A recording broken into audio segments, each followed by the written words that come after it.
Hey VC, how you doing?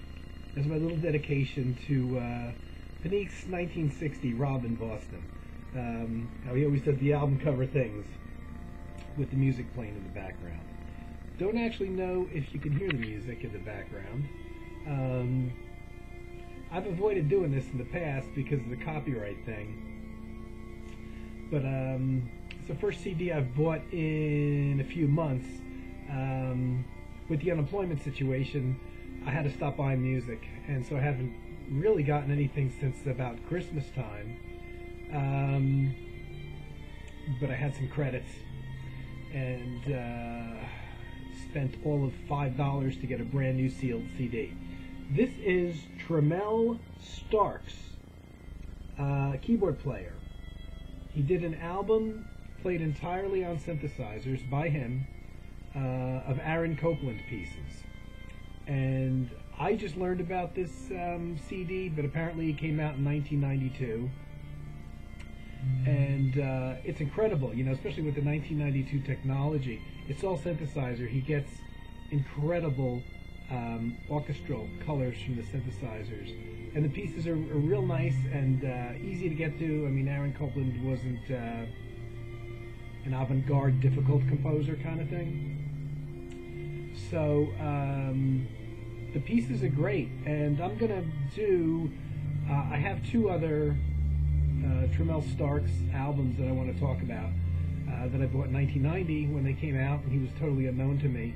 I can't find them right now in my vast collection, so I'm gonna wait and do a proper video.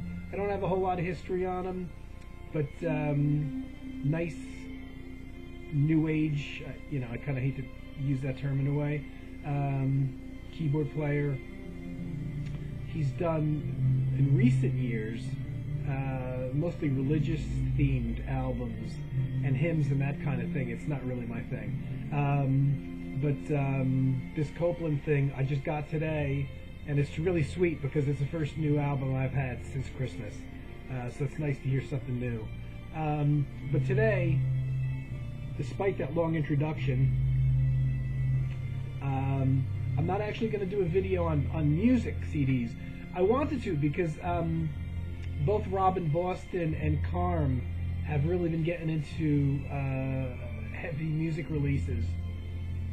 Robin Boston just got the perfect start, I think, for Asherah Temple album. He got New Age of Earth, which is essentially Manuel Gottsching solo, really, done under the Asherah name, but Manuel plays only instruments on there. And I think possibly his best album. So I'm glad that Rob picked that one up. I think he's going to dig it. I got to say thank you to Daryl Washington for the nice words on my CD, on my music.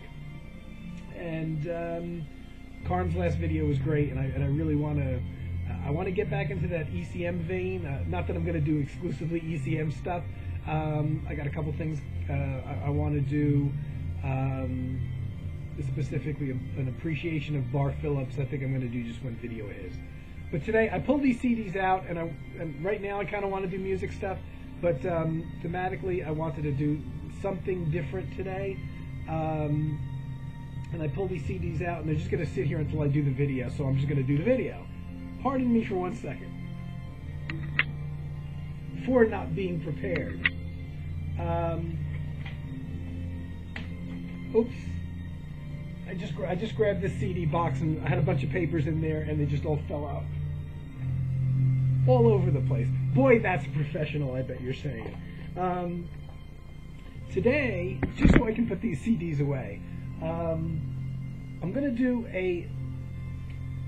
an appreciation of, these are all CDs, but they're albums, CDs, whatever, of non-musical CDs, despite the music playing in the background, and I hope it's not too loud. Like Carm's got the mother load, though. He's got me beat here when he got his LP of How to Type. I can't beat that. I've got one here that's kind of funny, but I can't beat How to Type. However, my interest in the media, not just CDs, but even in the album days, kind of extended beyond just music. And I want to show some of these oddities, kind of, that I have. I don't know if this is going to be of interest to anybody, actually. And these CDs are probably best. I mean, I listen to them at home, but you know, who am I? I'm a nerd. But these are probably good for car trips, especially if you're taking a long distance trip by yourself. First one I'm going to show is an audio documentary of the UFO crash at Roswell by a guy named Donald R. Schmidt. And this was made in, I looked it up before, now I don't see it here. I think it was 97 this was done in. Yeah, 1997. This might be out of print now. But it's an hour-long documentary, or a little bit longer than that, of exactly what it tells you about. It goes through facts of the UFO Roswell crash. Maybe nothing you couldn't get on TV on the various documentaries about the same thing that are on TV, but it's just so much fun being on CD. And then I have a whole series. Oh, I didn't pull them off the shelf. Okay, I have audiobooks, which I'm quite fond of as well. I love reading documentaries on musicians, especially autobiographies. And lately, when they do if they do the audiobook on tape, or you know, the audio version, for a while they were coming out on CD. Lately, they've been avoiding that and going with Audible.com and stuff like that. The problem with Audible.com is when you download them, you can't burn them onto a CD to play in your car because they don't come in the right format, and you can't convert them to the right format, apparently. And that kind of sucks because they're not making them available on CD. But there's a biography written on Sid Barrett of Pink Floyd, the founder of Pink Floyd, and there's a very long book. I'm not even sure if I got the book yet. But the CD is, I want to say like maybe like 9.5 hours on X amount, 8 CDs or something like that.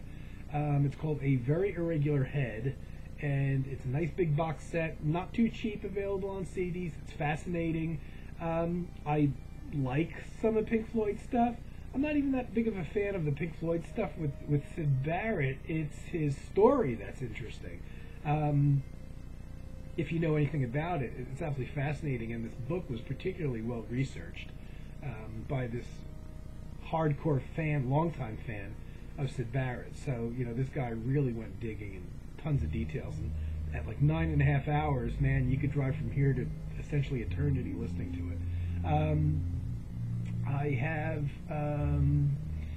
a book by Chris Stewart, who is a British gentleman who makes his living essentially writing travel books.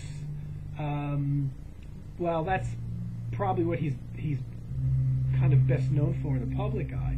He wrote this series of books. I think the first one is A Parrot and a Pepper Tree, that came out on audiobook, narrated or read by him. It's his autobiography.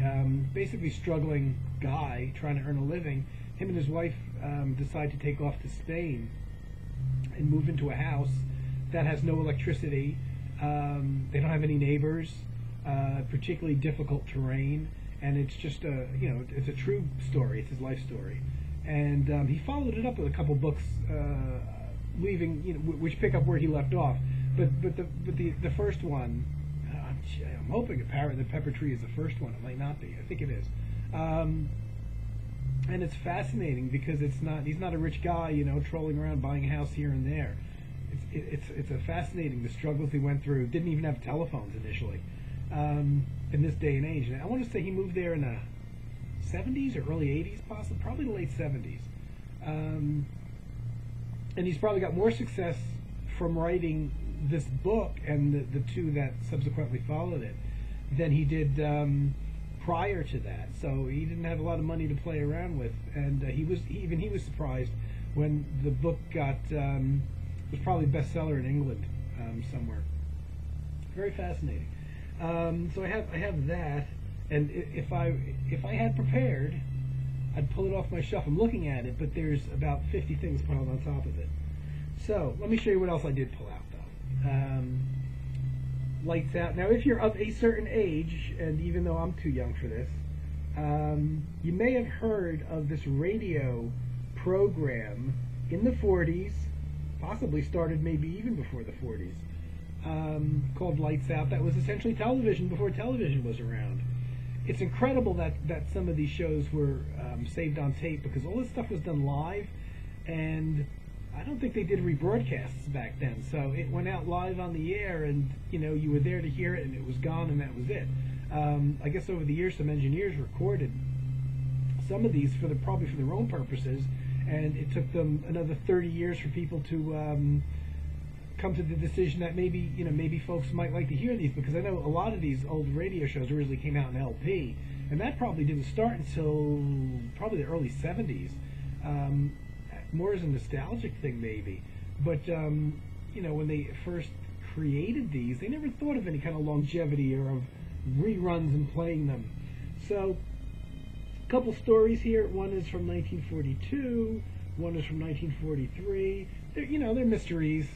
But it's fascinating because it is of another era, but it sounds even older than the X number of years that it really is, from the 40s, 70 years, whatever. So mostly what I have here is a large selection of horror stories, mystery stories. Here's an H.P. Lovecraft story. This is an interesting series. These, according to the sticker, the list price is $2.39. I picked them up for $1.99 new. They're just in cardboard sleeves. There's this whole Blue Diamond audiobook series, and what they did is mostly classic horror tales. Here's Nathaniel Hawthorne, something called Young Goodman Brown and the Ash Tree. There's another story on here. And what these are is a whole series. I have the whole series, actually. There are 2 horror mystery stories on each one. The stories are different length, and the company kind of screwed up in a way, because some of the CDs only they have like two 17-minute stories, and another CD, which equals like, maybe just a little bit over 30 minutes, while the next CD, which also has 2 stories, as they all have 2 stories, will run like 75 minutes. So instead of evening them out by putting 2 stories on there that equal, about an hour or 50 minutes or whatever, they would just pile together 2 stories, and sometimes, you have running time of just over a half hour to something that runs like 75 minutes. But their MO was to put two of these fiction stories by famous writers. I think I recall I have to listen to these again. A little bit of music on there, like just introducing the stories, and they're not acted out. They're actually just read from a book, usually by men. And these are just so much fun. The Monkey's Paw, the very famous story. The Monkey's Paw is another one. And I think I picked 1 or 2 up when I saw it, and I liked it so much. I didn't know if it would be cheesy or not. It really isn't. They're reading the story straight. There's not acting involved. They're pretty much reading. A little bit of music at the beginning and end of the story. I bought the whole series. I didn't show them here. There's maybe 8 or 9 or so. The weird thing is you can't even buy them online. The oddest thing is the place that I found them was in a party store that sells, party supplies at Halloween. And after Halloween, they didn't have them anymore. So they just had them out. It's about 7 to 10 years ago. And, I tried a couple of them, and I went back the next week, and I bought the rest up that they had. And couldn't find much information online about the company, Blue Diamond Audio. Apparently they did these for a few years. They may have done other books, other stories. And they're really fun. They're really good. For $2, you can't beat them. They're fun. They're not done tongue in cheek either. And since I have such a love of these type of things, now here's a whole series called Classic Chilling Tales, and there's 4 or 5 volumes. I think I have about 3 of them. by the Naxos NAXOS CD company. Now you'll be familiar with these because it's a budget label that does a lot of classical music at really reasonable prices. I think their prices have gone up a little bit as the label has got some recognition in the past years. Initially, when they started, they've done jazz too. A lot of like European jazz artists and not known artists. I think the pianist Mike Knock, I want to say, has done a CD or two from them, and he's the only guy that I ever heard of that recorded albums. When I bought albums by jazz artists I had never heard of before, I don't think too many of them were from the U.S. They're very big on doing classical music, and they do a good job, man.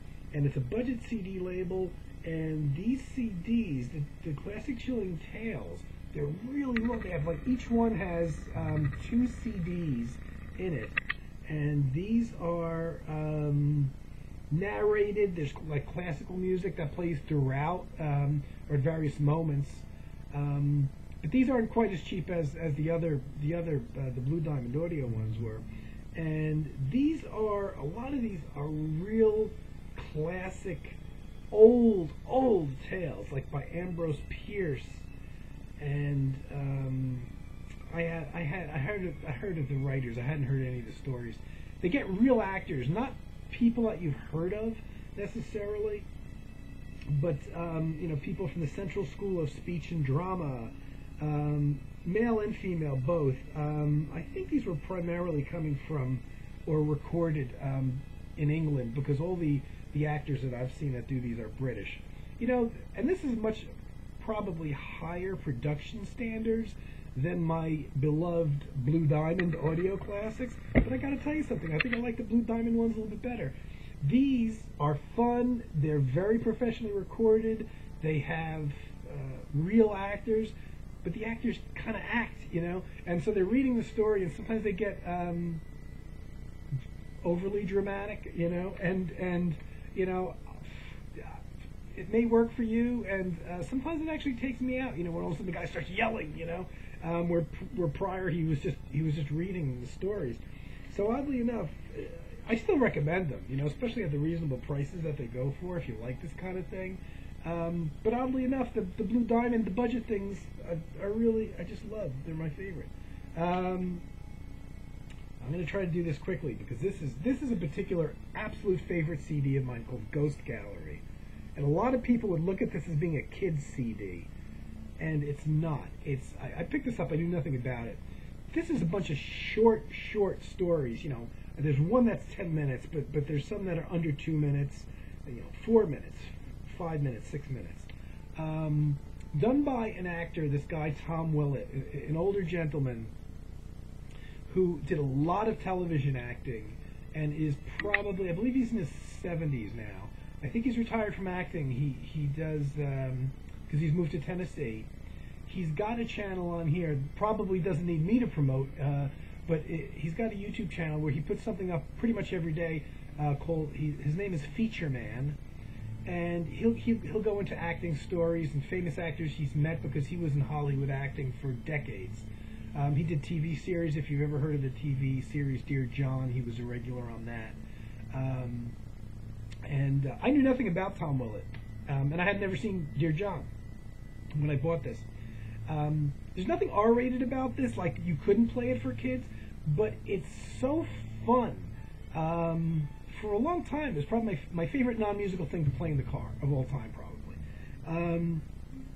And it's ghost stories, but based on true facts.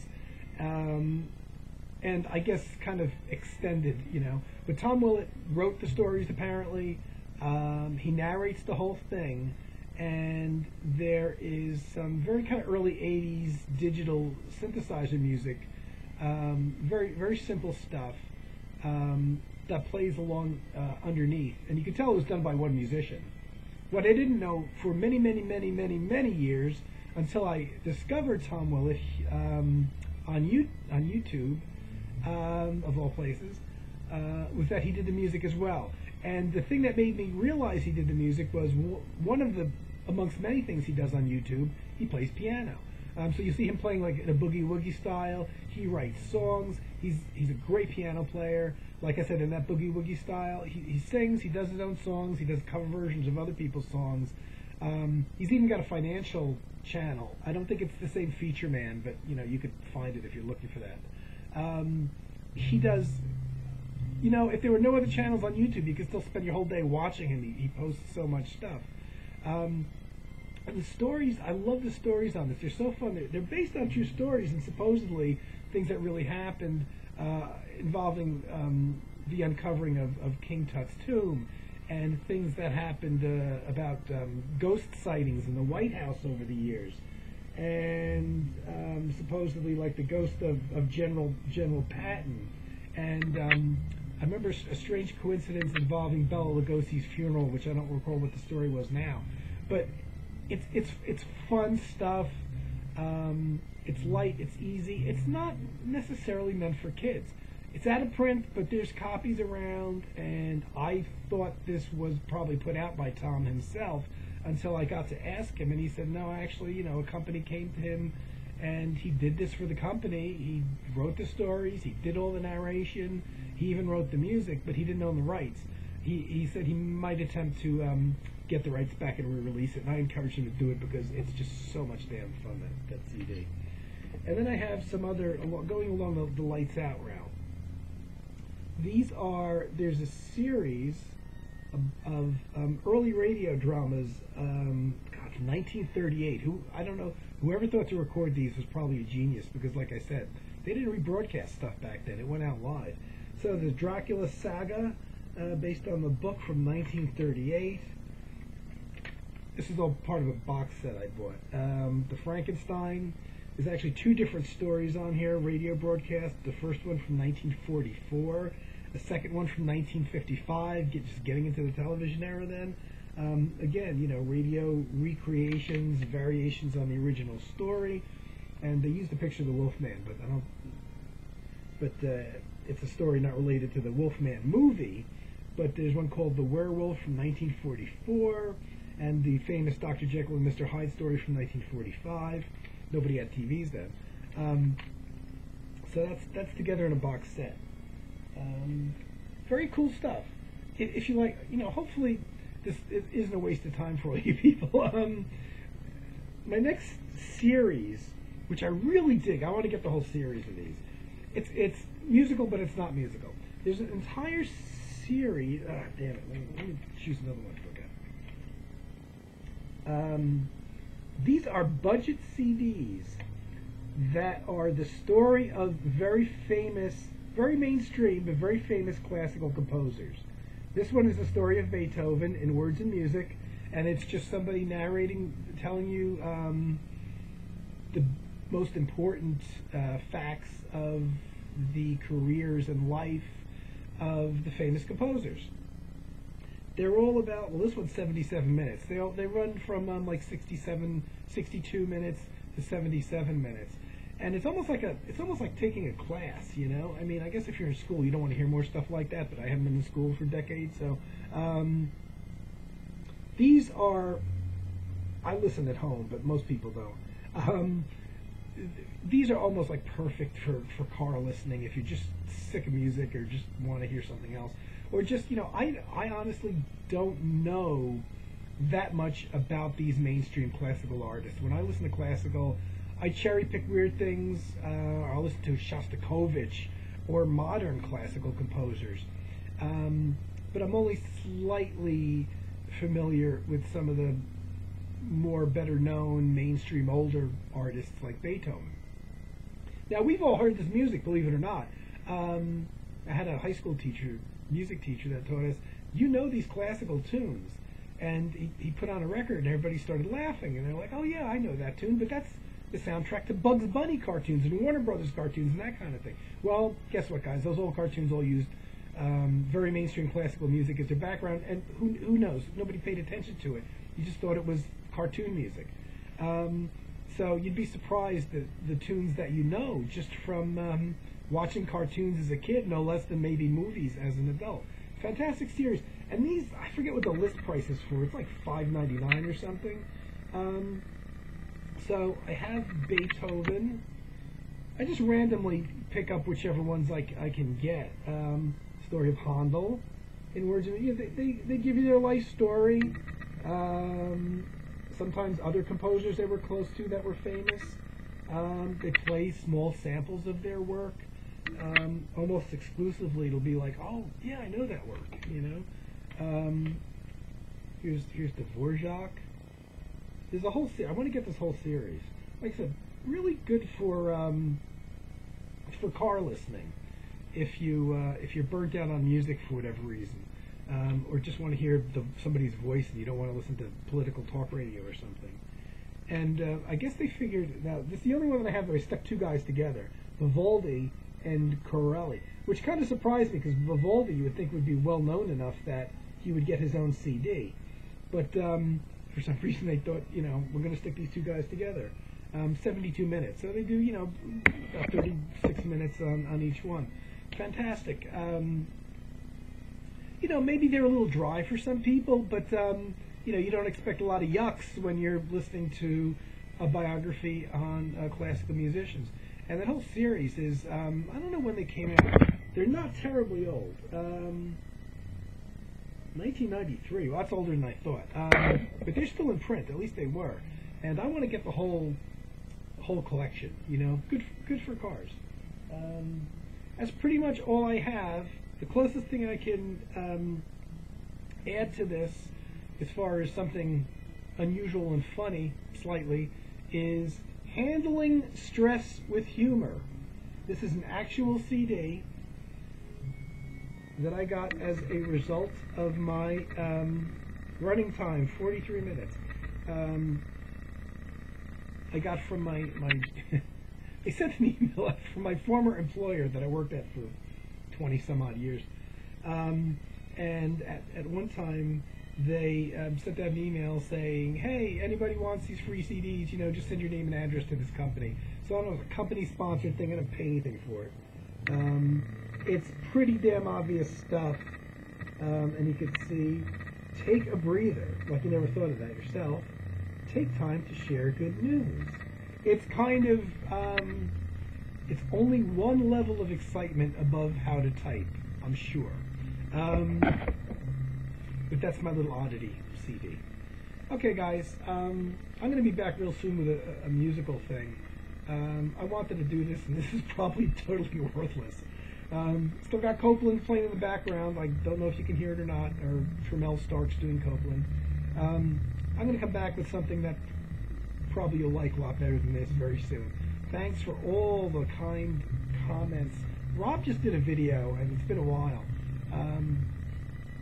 And he says at the end of his video about how special the VC is, and how you can have a lousy day and go online and watch some videos from the VC and see these people, and you feel the vibe because there's so many nice, positive, kind, sensitive souls out there. And I just have to echo what he said because it's absolutely true. Okay, guys. Thanks to everybody for the mentions. Carm and Daryl and Rob Panique's 1960, and I was about to ask Rob 1960. I wonder if that's the year he was born. I keep forgetting to ask him. Okay, guys. I'll be back real soon. Take care. I hope you're having a great start to your week. Bye.